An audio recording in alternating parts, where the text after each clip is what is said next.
Facing challenges and overcoming setbacks is part of doing business. Whether you have the expertise to survive them or not could mean the difference between success or failure. Welcome to We Are Women, featuring revealing conversations that provide invaluable insights into the success secrets of female masterminds. A must listen for every entrepreneurial woman. Now here's your host, Janine Vosper. Hi, Janine Vosper, and welcome to this episode of the We Are Women podcast. All the way from Vermont, I have Dana Caspersen. Dana is the author of a new book called Conflict is an Opportunity, 20 Fundamental Decisions for Navigating Difficult Times.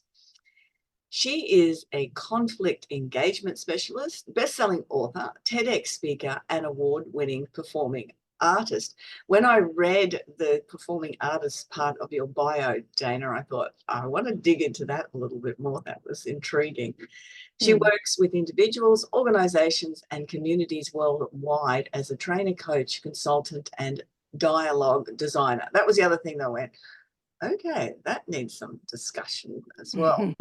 Drawing on her knowledge and insight gained from her experience training as a mediator and conflict analyst. We're just talking about me making sure that I can get my words together first thing this morning. So I think I'll be all right. As well as her 40-year career in performing arts innovator, Dana empowers people and organizations to navigate complex and challenging situations. Welcome, Dana. Lovely to speak with you this morning, evening. Yes, thank you so much. Such a pleasure to join you. I read that and I went, okay, conflict and then performer. It doesn't seem to tie together, but I'm sure you'll explain how it does tie together beautifully. Yeah, so initially I didn't think it tied together either, and I really tried to keep them separate because I didn't want to kind of contaminate one with the other. And then I actually had an experience where the first public dialogue project I did was just horrible. It was so tense. People were afraid to talk. The whole atmosphere was very stiff. And I come from theater, where you're shaping environments, you're shaping experience, you're directing attention, you're enabling certain things and keeping other things from not happening. And I thought, okay, I have completely thrown the baby out with the bathwater here. And so I started thinking about, okay, how does choreographic decision making impact what I'm doing in conflict? And I started bringing it in more and more. And now I realize that the two fields are very connected in that they're both asking the same questions, which is, given where we are, what else might be possible? Not by throwing out where we are, but by saying, okay, what are the materials of the present and how might they transform? And so for me, I really find them very connected now, that it's about recognizing that conflict and polarizing situations are spaces of creative action, even when they really don't feel like it. Oh, no, I absolutely love that. And the other thing is, because of my background as a sales coach, I'm always asking my clients to say, well, what makes you unique? And that makes you unique. You can't, and people forget all of those years of skills of doing something else, how it can be applied to what you're doing. Yeah, and I think that often happens in the field of the arts. It's quite siloed, excuse me, and we don't recognize that these technologies. I see the arts as kind of a very advanced technology for enabling experience and communication, and that not only that, but what I realize now is that choreographic decision making, so how we shape space and bodies and configuration and time, all these things that choreographers are thinking of all the time, everybody's thinking about all the time. So it's really useful to recognize, okay, a lot of these decisions are being made unconsciously. And if we make them consciously, we have a much better chance of creating the kind of situations that we want to be part of. So I feel it's not only does it lie in the world of the arts, but it lies everywhere. It's the creative possibility inside of all of the mess. And the beauty of that also is that sometimes we put away our creative space when we're in our business space. And often, that things are changing so quickly. We need to be Mhm. able to adapt. And if we're very left brain and thinking one and one makes two, we forget that sometimes that we can add up things differently and create something different. So, yeah, I think I love it. Yeah. Yeah, and I think, what that power is the power to imagine something taking place that is not currently taking place. And a lot of times imagination gets seen as kind of a frivolous thing or, kind of childish and certainly not a serious thing. Mm, And at the same time, it's that when that capacity is missing, that's when we get stuck. But when we have the capacity and the mindset and the wherewithal to say, okay, let me take a step back here and think, what else might happen here? What haven't we noticed yet? What don't we know? What do we need to know? mm. Where do we want to go and what will help us get there? And And imagination is key. yeah, the amazing imagination of the great thinkers, and Mm, you just wonder where it comes from. It always blows mhm. me away. Um, yeah, and the one person I'm thinking particularly of at the moment is Elon Musk. We're politically, we're not going into anything, but his ability to just go, oh, I'll just design a house that's fully um, resourced and people can have it for $10,000. It, or I'll get people back from space and this is how I'm going to do it, or I'm going to do electric car, whatever it is. There's minds like that are just beyond our thinking. That Yeah, and it's curious to think. So a mind that is has curiosity, has capacity to be creative, and mm, yet is not framed within a moral universe that helps other people thrive mm, is also a danger. So I really appreciate you bringing that up because I think the capacity to be creative can go either way. So mm, we can create, fascist structures, or we can create places where people can really thrive and work together. Because oftentimes there's this idea that either we're powerful or we're not powerful. But in fact, there is power everywhere in all the systems, and we can build power together. Um, and that's not a idealistic thing. It's like a true reflection of the way the world is interdependent. And mm, I find that that's actually the important counter thing to imagination is the recognition of interdependence. mm. So, Dana, for you, I mean, what were you doing in the world of theatre and choreography, and then how did you get into what you're doing now, and then go, right, I've written this book. It's a transition. Yeah. So I was working as a performer and a creator in dance and theater. And there was just so much conflict in my life at a certain point, and I really just didn't have any skills to deal with it. And I was so tired of it. And I thought, there's just got to be some other way to do this. And a friend of mine dragged me to a workshop. And in the course of the workshop, I had like one of those literal light bulb moments where I thought, oh my, yeah, it really doesn't have to be this way. And then I got more and more curious, kind of just out of self-defense, started studying for myself for several years. And then I started to see how things unfold differently when we ask different questions, when we approach things with a different mindset. And so then eventually I went and got a degree and started working in the field. So it grew out of a desperation, and then it became something that was such a relief to realize is possible, that I really wanted to continue and learn more about it. And I keep learning more about it every day. The and I think for most coaches, they come from a space of exactly that. I had a Mm. problem. I've learned how to fix that problem, and now Mm. I want to share that with as many people as I possibly can. If I can sort of dumb that down, it's as easy as that. And because you have this full understanding of what the problem is, because you've experienced it, it means Mm. that you can step into the shoes of the people that you're trying to assist as well. Yeah, and I think also to this point of what was the transition is that the way dancers work is they come back every day and they do things again, but they don't repeat things. They reconnect to ideas and figure out how they're manifesting now. And that's the way I approach conflict too, not like, okay, here's the right technique and here's you use I language and then everything's going to be fine. Mm. But instead, how do we develop an adaptable mindset, a capacity to see where we are? And that's what this new book, Conflict is an Opportunity, is in that, works that same way to say, okay, we're inside all of these decisions that we're already making. Are we making them consciously?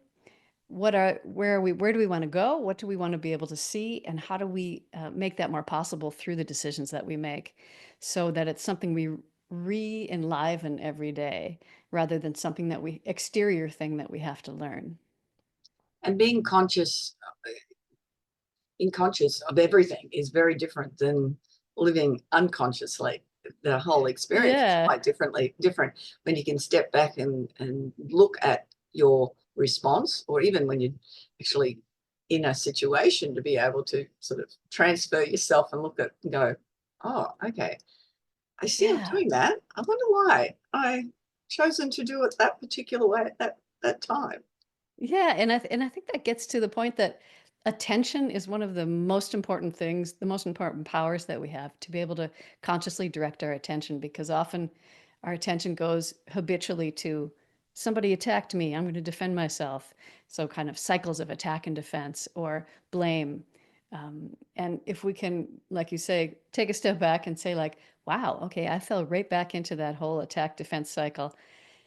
Let me take a breath. Let me consciously shift my attention instead to figuring out what's happening. What Mm. matters to me? What matters to the other person?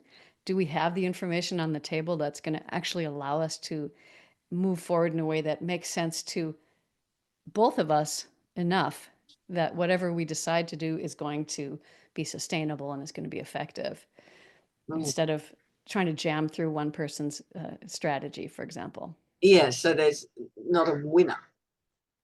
Yeah, right. Oftentimes people see it as win-lose. It's a battle that we have to either survive or win, and then we lose so much life. We lose so much energy, and we miss so much information. And I think that really gets back to this idea that we can build power together, not in a utopian way, but in Mm. a real way, to Mm. figure out what everybody needs and what that means might be possible. Yes, I'm just thinking, different situations where there always seems to have to be a winner for something, and if you haven't won, well, then you feel like you've been hard done by, and at some stage you'll get back at that person because you haven't won in this situation, and I Yeah.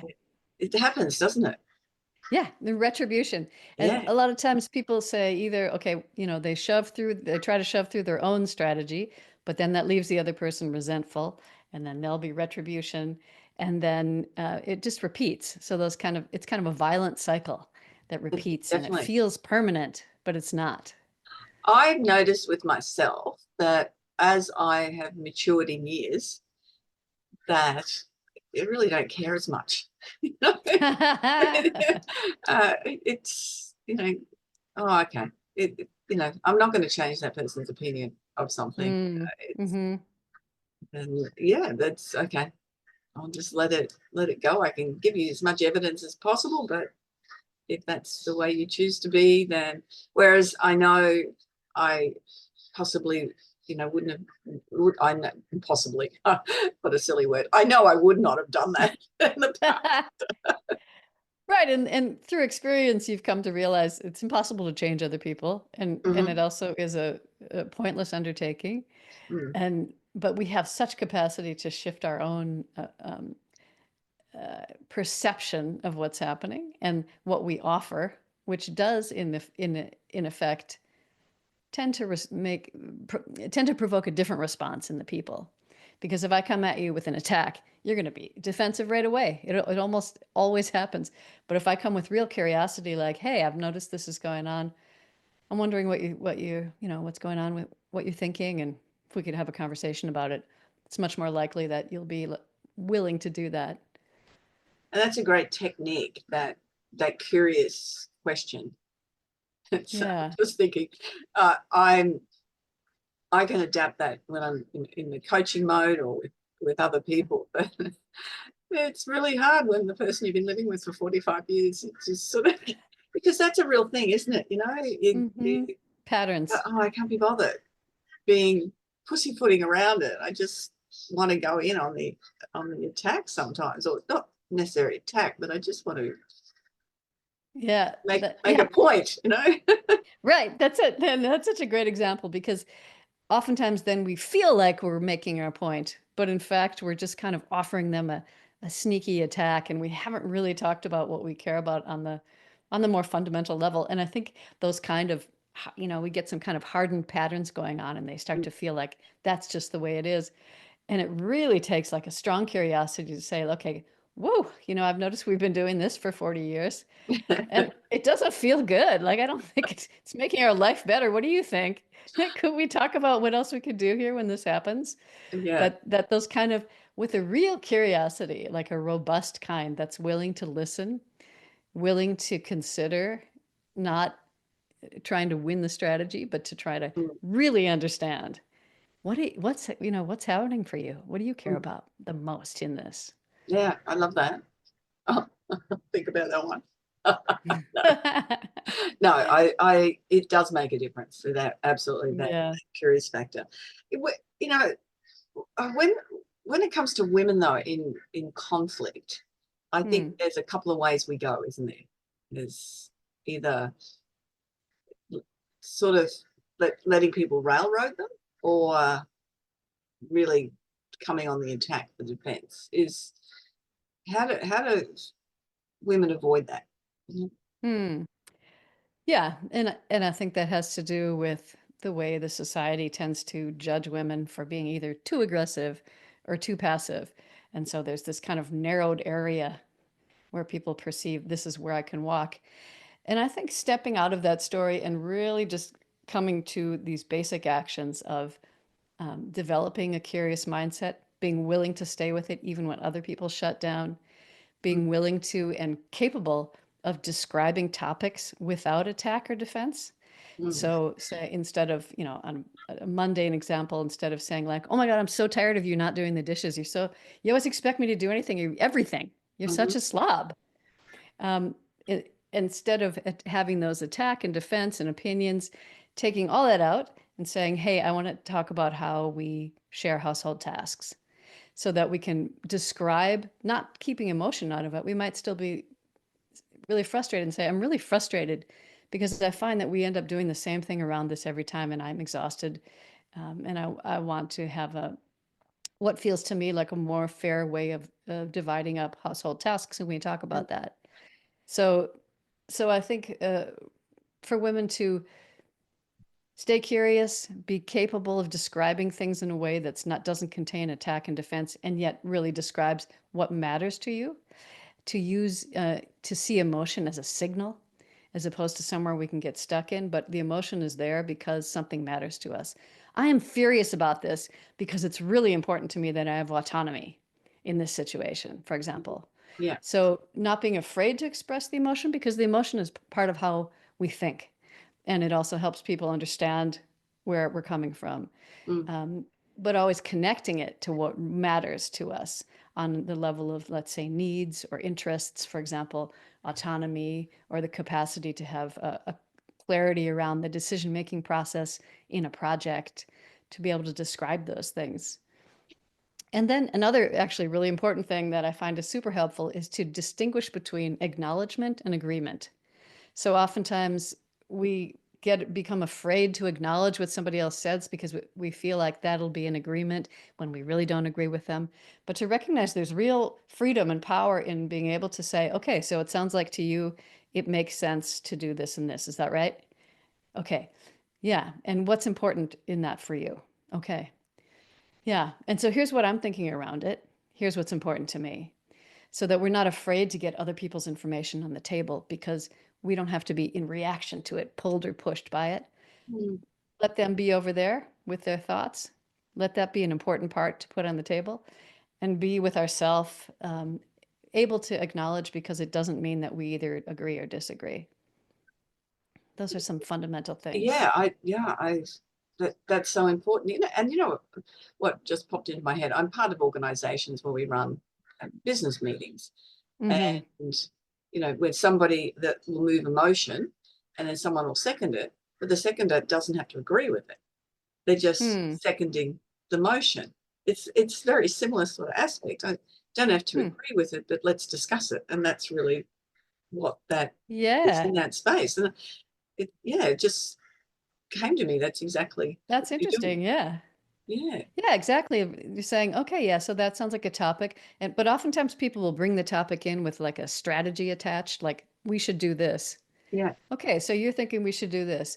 And then what is it about that that's important? So then the topic you can second their Mm. like bringing it into the space and then say, and then let's figure out what's in that. Why is that important to you? What would that help with?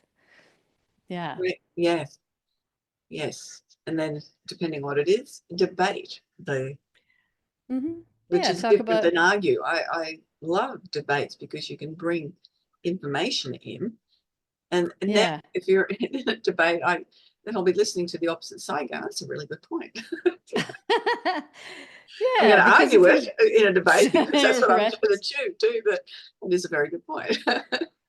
Yeah, there's a wonderful peacemaker named Jean-Paul Lederach, and he talks about what he calls the four disciplines that help people step out of violent systems. And the first one is the ability to see ourselves as being in relationship to our enemies.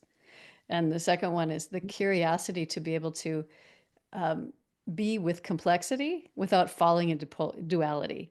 So just like you named, that we can be in a complex situation where we disagree, and yet there might be parts of what people are saying where you say, yeah, right, I get that. That's a good point. Mm, So that it becomes a space where there's mobility for everybody. We're not like on our side and fighting for it and then pushing them away. But we're like, okay, what's the question between us? And that's often the thing that doesn't either we think we have one, but we actually both have different questions between us.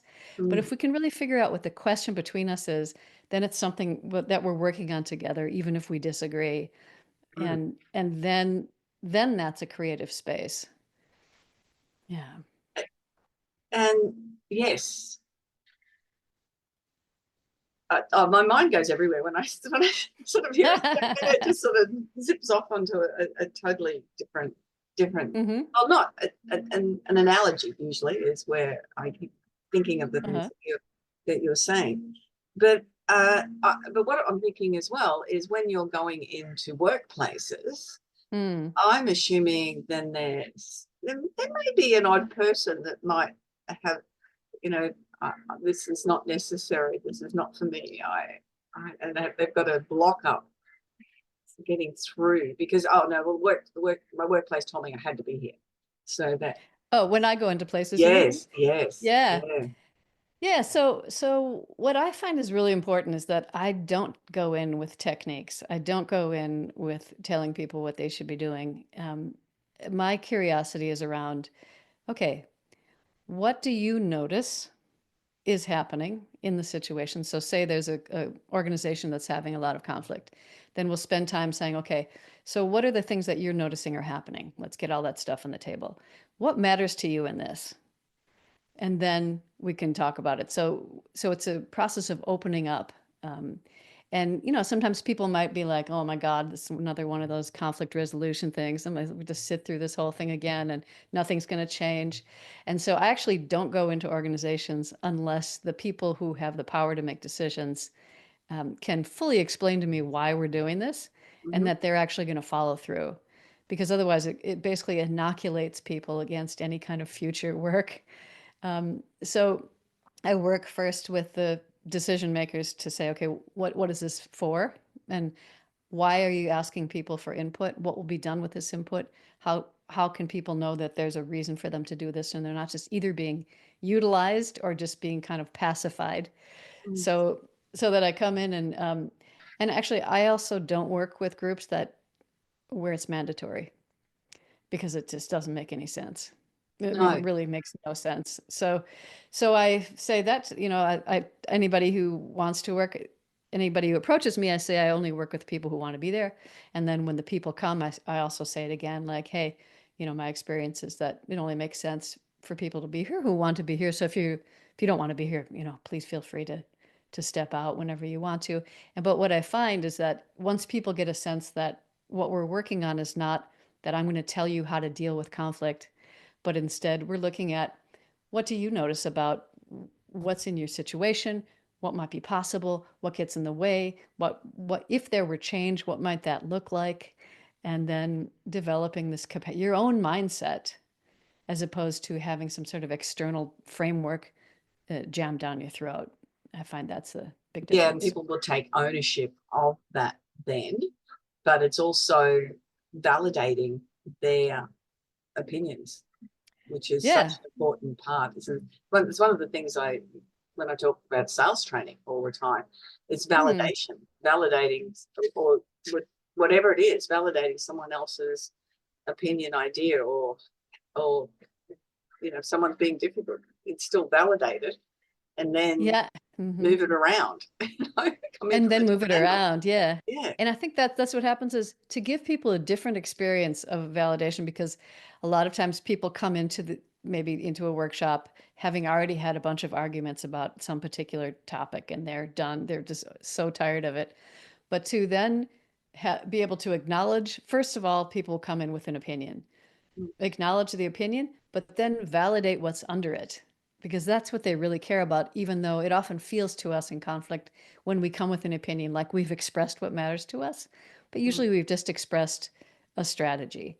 And so when the group gets used to differentiating between strategies and what matters really underneath, that also opens up a big space that there's a little more motion, so they're not getting stuck on a typical sticking points, but they're opening up this more generative space of like, all right, yeah, what does matter to me?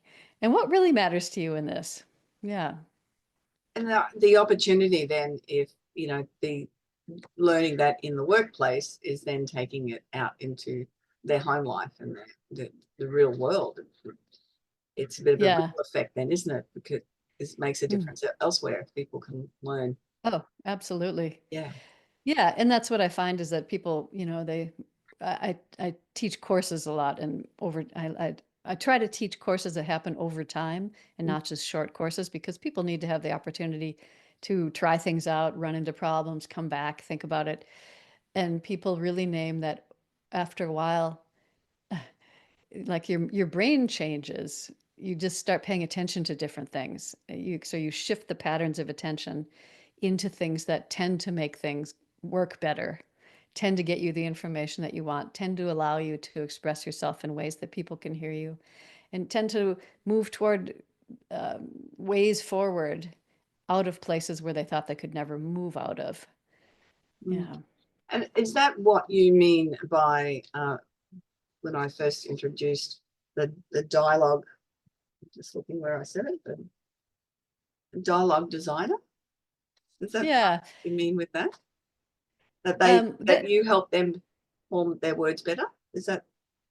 Well, actually, the dialogue design has to do with actual public dialogue projects. Right. So Okay. so I do kind of large scale public dialogues on conflictual topics. For example, I'm going down to Texas next week to do a project on polarization, and it's a large scale public dialogue, and it utilizes actually choreographic practice. So it's not dancing or anything like that, but it's designed in a way that it allows and kind of enables people to have different types of conversations about polarization, about polarized topics. So I design kind of instances of different experience. And similar to kind of what we were just talking about, when people have one time have an experience like, wow, and then I had this conversation that I've actually never had a conversation with a stranger about something that on that level, on that deeper level of what matters to me, then that becomes more possible for them going forward in their life too. So I try to create these instances of different exchange. Um, and and so I use choreographic decision making in that, in terms of how we configure the bodies. So, for example, often I have people walking side by side as opposed to sitting at tables and looking. Or I'll use the body as a way to answer things in really simple ways. For example, with your hands, or configure people in the space in a way that gives them different internal sensations. So I'll use physical sensations as a way to reflect on your own thinking around things, Mhm. on your own experiences. So that's what I mean with dialogue design. Although the same kind of principles are present all the time when I'm working with people in an organization, for example, on a smaller level. I'm finding that quite intriguing. I've never heard of anyone doing anything like that before. Is that something that you tend to see in the US, or is this just something that you were I creating? don't know. I actually don't know. I got into it because, like I said, one of my first experiences was a terrible public dialogue, and I started thinking a lot about, for example, one project was on racism, and because I was noticing how hard it was for people to talk about racism. Mhm. So I thought, okay, what might make it more possible for people to have a different kind of conversation about racism? And so I developed it out of the interest in enabling things that I didn't see happening. Um, so, for example, the polarization project, it's not that nobody's talking about any particular topic. They're Right. talking about polarization and how it ends up in them, what it does with them, what they do with it, how we can unfold it so it doesn't become this kind of monolithic us versus them. But like we were talking about before, that there's this mobility there's where there's perceived borders between us become much more permeable, Mhm. and there's much more capacity for us to have a different kind of conversation. That sounds fascinating. So you just sort of advertise, here we are, we're doing this public thing. People are welcome. Is that the Yeah, I strategy? mean, now I always work with local. There has to be kind of local leaders involved because Right. I Yeah. can't just roll in there and do it myself. So Mm. I work with, for example, I'm working with a group down there, and they are inviting people from the community. So my experience is that I've tried many different ways, and if you say, come to the choreographic public dialogue on racism, like no one's going to show up. No, no. I probably wouldn't show up, God, it could be so horrible. And so what we tend to do is reach out to leaders and say, okay, look, here's this thing. Here's why we think it could be valuable. Will you bring 10 people so that we get people from different communities coming together? Um, because people most of the time won't come on their own. No, no, it sounds fascinating. I'll be interested to know how it goes when you do that. Yeah. It's certainly not something that I've heard of. And again, that's your uniqueness. That brings in the choreography, brings in the Hmm. use of the body. But just going back to that, so you were a dancer or a Yes, I was performer or a dancer and actress, um, for 30 years, professional. Yeah. a stage, TV, Yeah, stage, stage? performing artist. I was in a touring company essentially, w for most of the time in the Ballet Frankfurt and the Forsyth Company, based in Germany. Wonderful. Yeah. Yes, I've been catching up on my theatre the last couple of weeks here Oh, because nice. yes, they had certain rules attending for a couple of years that didn't suit my enjoyment of watching the show.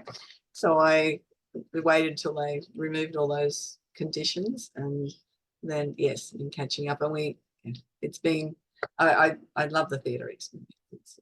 It's such a different vibe and than Yeah. sitting watching a movie, which is enjoyable as well. But it's yeah, it's. I took my grandchildren. I've often taken them to the children's theatres Hmm. shows and productions, and I took them to see Christmas Carol at Christmas time. It was a very intense, quite scary with the ghosts. The way they did the ghost production was brilliant. Uh, Yeah, so Miss 8 Year Old was a little bit not sure, but they loved it. They loved everything that was produced on stage. So hopefully it that's builds good. a love of theatre for them Yeah. as well. I Yeah. came up in there were when I was I grew up in Minneapolis, in Minnesota, and there was a children's theater school that was connected to a professional theater. So I grew up in a children's theater doing performances, and that was formative for me, for sure. Mm. And it does make a difference, just having the opportunity to experience it. It's like anything, isn't it? Even, what you're Yeah. talking about with the conflict. If you have never had the opportunity to experience a different way to approach a subject, you're not going to know how to do it. It's just, Yeah. it's a life experiences. At one point, I was studying what kind of training goes on for young people in conflict. And one of the papers I was reading said children who do not learn conflict resolution, who are not taught conflict resolution, do not learn it. I was like, that's such a great, simple way of doing it. What we don't get taught, we don't learn. And, what we can't imagine, back to imagination, what we can't imagine doing, we don't do.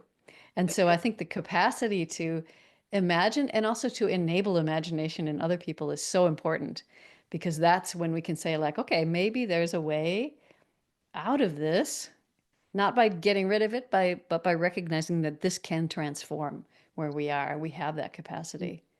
And with, children have an amazing capacity for imagination, Mm, and which is being, depending on the amount of device time that they have, it's sort of mm, being taken away, that because the things are just done for them on screen. They just got to press a button. Whereas if they're outside playing and they decide that they're going to build a cubby house out of some local branches, they've fallen down off a tree during a storm. It's a very different capacity to imagine something. And yeah. that's, isn't it? That's such an important aspect of, Yeah. And yeah. so interesting to think for all of us, you were mentioning before that in business, sometimes we can get really stiff and serious Mm, and to think, okay, what does it mean to have imagination here? Not as kind of like a frivolous thing, but as a real foundational element of creativity and transformation. What might that look like in the situation that I'm in? yeah. And that's just a brilliant question on any topic. What might Mm, that look like? yeah, I right. when I'm working with clients for business, that's one of the questions that I ask them. What are you Mm, building? What do you want your business to look like? mm-hmm, And most people, it's just silence. mm, They, I don't know. I can't picture it. I've just got into business because I'm good at doing this particular thing. I'm a good technician at it, and now I'm in business. Well, what do you want to create? What do you want it to look mm. like? Yeah, what might it look like? Yeah. Yeah, and sometimes that the might part of it is what helps people, particularly in conflict, because then you're getting away from like, okay, what should we do? To what might it look like if we did find a way forward? When people say, well, but there's no way forward. Well, if there were one, like just to hypothetically speaking, what might it look like? What would need to be in place? What do people want to see? And so it opens up again this imaginative space that has room for motion. Yeah. I love that word, might. I'm going to use that. Definitely Yeah. going to use that, because it might does create that imagination. Yeah. It And takes the pressure off too. it does. And even when the siblings, the grandchildren are arguing, it's the, okay, so what might it be? How would the afternoon might go if you two aren't arguing with each other? You know, Yeah. What if it was really fun and we yeah, found a way that you both wanted to do? What might that look like? yeah. Well, Hmm. these two are pretty good. They don't argue very often with each other, which is really not really nice. So, as we've been talking, you've offered some techniques, curiosity and imagination in particular. Is there anything else that people can go, okay, that I'll apply that. That's really going to help me. Yeah. So one fundamental thing that I think is really important and can at first seem kind of counterintuitive is to differentiate between requests and demands. So oftentimes in a conflict, we feel like we need to be really serious. We need to make some demands. And if I make a demand of you, then you've only got two choices. I've framed it. You can either comply with my demand or you can defy. Mhm. And so then I've created a situation where not only are you put in a box, but if you say no, then I've failed. Mm. And so it creates a framework, a stiff framework with a very narrow way forward. But a request, in a real request where it's okay, where I'm okay if you say no, is if I stay with myself, I stay with what matters. So again, getting back to this question of like, what do I really care about? I might have a strategy I think would work, but that strategy is just a strategy. If I Mm. stay with what matters to me and I say, hey, I'm thinking about this. Here's what matters to me. I want to find out more about what you're thinking around this. Um, and then I make a request. It might be, can we talk about this? Or here's one thing I'm thinking might work well. What do you think? And then if you're like, no, I don't think so, then that's just information for me. Okay, so it sounds like that wouldn't work for you. What is it about it that wouldn't work? What are you finding is really important to you here? So that a request becomes this kind of like investigative tool. So differentiating between those two things, demands shut things down, are a Mm. dead end. A request opens things further up and invites people in without kind of putting them in a box. So that's a fundamental thing to just start practicing, noticing the difference. Am Mm. I making demands here or am I making a request? And knowing it's a real request if you're willing for the person to say no. Because then if you're not willing for them to say no, then you're probably attached to your strategy as opposed to what matters. And you can say, okay, right, let me get back with myself, what I'm actually caring about. Okay, here's what I care about. Yeah. Here's one strategy. So that we get more freedom and we get more space to move inside of tricky situations. And both have a very different feeling of energy, both those words. Yeah, right? Yeah. Yeah. And The oftentimes they get really conflated, you know. mm. And when I'm teaching delegation, I often bring up the story. I ran a school fair when my children were in primary school, and so I went to meet with this woman who I knew had beautiful gardens, and to ask her to run the garden tables and plants for sale and things like that. And and she answered, she said, you know what, that is you just honored me by asking me to do that. I Hmm. you considered that I could actually do that is just amazing. Unfortunately at the time I'm too busy to take that on, but I really appreciate you asking me. And I walked away and gone, she said no. It was a very nice no. But it was okay. It wasn't, I wasn't holding attachment to it. You're saying yes Yeah. or no. But I thought, what a beautiful way to phrase it when you want to be able to say no. Sometimes you can too, can't you? Yeah. Yeah. So she framed it as you offering her something of value too. Mm. Yeah. Yeah, which was very, very different. And even part of, with the conflict conversation, if you're offering suggestions or strategies, you're saying, that is, again, it's offering it in a way that this could be of value to us, and being able to Hmm. frame rather than saying we must do this. Then Mm. it kind of comes back to that sales conversation again. How can we everyone how can I explain it so someone's going to see that it's of value? Yeah. So if I bring my strategy in, it's a value because it will help with this. And it's Mm. the this that's important so that we could say, okay, the strategy, yeah, it would help with this in one way, but it won't help with this. All right. So what would it look like if we found something that would help with both things? Yeah. So opening again that question between you, something you're both working on. Yeah. I had never thought of it in relationship to sales. That's interesting. Yeah, no, I think everything's sort of, well, everything's around communication, Yeah. whatever Mm. it is. Hmm. And in sales, what doesn't work is, in the long term, is that push and getting people to do things that they don't want to do. What Mm. works in the long term is having a win-win for all. That's a very simple Hmm. definition of it, but it's everyone feels like they've got value out of it. Yeah. Everyone's happy with the Yeah. result. Yeah. Yeah. Yeah. And that's when the conflict is this opportunity because conflicts happen because something matters to people. Mm. And if we find out what matters, then the tensions of conflict actually become the point that where we can something new can emerge. We can say, like, why does this tension happen? It's because this matters to me. This matters to you. Okay. So Mm. then it becomes this opportunity for us to take the energy of the conflict and move toward the transformation that it's proposing. Yes, it would have been very useful in 2020, 2021, with a lot of conflicts that were going on at that particular time. But, we normally finish up with 3 takeaways. You've given so much great information, and just so people can go, right, those 3 things, I'll definitely remember those. Can you please share what your 3 final takeaways are, Dan? Sure. Let's see. Oops. So where did I put my 3 takeaways? Okay, here we go. So kind of to just what I said is that people get into conflict because something matters to them. So find out what that is. And that's the first step to moving towards some kind of constructive outcome.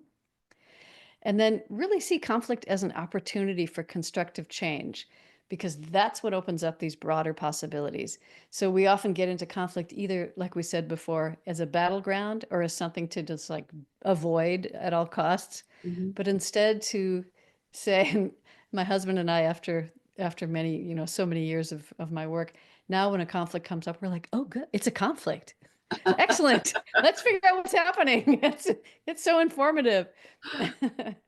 And then the third thing I would say is that conflict is inevitable, and we can expect it and we can plan for it together. We can create cultures of conflict together that help us actually help life be better. And it's in our control how we respond to conflict. And that's something that we can practice in little ways every day. That's brilliant. And that's with anything in life. The only thing we really have control over is ourselves and Yeah.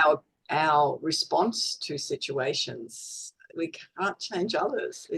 Absolutely. Yeah. And primarily and that's why I wrote the book in this way, is that it comes down to what decisions we make, and we are the only ones who have the power to make those decisions, and these decisions are with us all the time, and it's really an empowering space to recognize that I can practice this every day, making these decisions consciously, and it makes a huge difference in my life, in my perception of the world, and my interaction with others. No, I've so enjoyed our conversation, and it's given me a reminders, and I think that people are listening as well. I am sure they would be thinking like I am. Okay, yes, I do need to remember sometimes that I don't want to be demanding things. I need to be requesting, and to Yeah, what's the important factor. right. And to notice, and just to keep noticing things. So there's not one way to do it, but to notice what you're doing and how it's impacting. I've really enjoyed this conversation too. I appreciated all the different kind of metaphors that you brought in, or situations that help kind of illuminate that. That was really interesting. Thank you. Thank you. Yeah, it's where my mind images pop in, and I Yeah. how they interact with what you're saying, and there's always a purpose behind it. Dana, how can people get your book, and how can they get in contact with you? Yes. So I have a website, danacaspersen.com. That's SEN, Caspersen.com. And there is all my information about my work and my books. The book is available on booksellers everywhere. Amazon has it. And I'm also going to be coming out soon with cards that go with both. I have 2 books, another book called Changing the Conversation.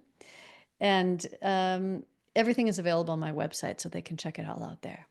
Excellent. And all of the details will be in the show notes. So where everyone's seeing or either listening or watching this on YouTube, you'll be able to find all those contact details and organize the book. Are you going to do an audio book with it? I don't know. We'll see how I have to talk to the publisher and see what they're doing around that. Yeah. The other ways people can reach me is in LinkedIn. I'm in Facebook and Instagram as well. I think that's how we connected first of all, was on LinkedIn. Mm, Well, no. yeah. Thank you so much for all your sharing, all your expertise. I look forward to hear how your public dialogue goes. Yeah. I'll let you know. Yeah. It'll be Thank very you so much. interesting. Thank you, Dana. And that's Thank you so another much. episode of the We Are Women podcast. I am Janine Vosper. Remember to leave a review of the podcast. I'd love to hear your comments as well. I know I have lots of listeners who are randomly met in different places who tell me they just absolutely love the episodes that they've listened to, but they don't leave the comments. So can you do that? Because that makes me feel very much more connected to you, which I love. Remember, go to janinevosper.com if you want to book a strategy call and we can have a conversation as well. Have a fantastic day, week, month, wherever you are in the world. And remember to share the We Are Women podcast with your friends and colleagues. Bye-bye for now. So, do you feel stuck in a rut in business?